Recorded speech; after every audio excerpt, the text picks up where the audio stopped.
বন্ধুরা আমার, আপনাদেরও অপেক্ষা করতে হবে একটু, হয়তোবা আপনাদের ব্যারিস্টার সুমন বেশি সময় নেয়নি প্রিয় বন্ধুরা আমার, মাত্র 1.5 বছর সময় নিয়েছিল। 1.5 বছরের মাথায় তাকে জেল খাটতে হচ্ছে প্রিয় বন্ধুরা আমার।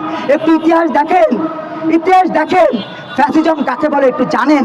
ফ্যাসিজম দেখার জন্য, ফ্যাসিজম জানার জন্য অনেক কিছু করতে হবে না প্রিয় বন্ধুরা আমার। একটু গুগলে সার্চ করেন ফ্যাসিজম কাকে বলে।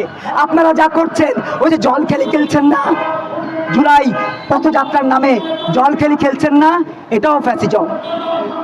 জল খেলি খেলে বন্ধুদেরকে পানিতে চুবাচ্ছেন, এটাও ফ্যাসিজম।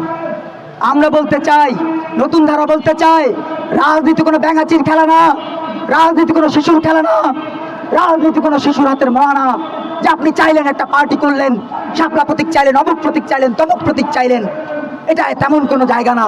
এটা হচ্ছে মানুষের হৃদয়ের জায়গা। মৌলানা আব্দুল হামিদ খান ভাসানীর ইতিহাস দেখেন। মৌলানা আব্দুল হামিদ খান ভাসানী রাজনীতি করেছেন, হৃদয়ে ধারণ করেছেন বাংলাদেশের মানুষকে, মাটিকে। প্রিয় বন্ধুরা আমার, নতুন ধারার রাজনীতিকেরা এভাবেই রাজনীতি করতে চায়, নতুন ধারার রাজনীতিকেরা এভাবেই কথা বলতে চায়। আপনারা দেখেছেন না একজন সাবেক ভিপি কি করেছে বাংলাদেশকে নিয়ে? মোসাদের কাছে বিক্রি করেছে বাংলাদেশকে, মোসাদের কাছে, রয়ের কাছে, এক এক সময় এক একটা গোয়েন্দা সংস্থার কাছে আমার বাংলাদেশকে বিক্রি করেছে সাবেক একজন ভিপি।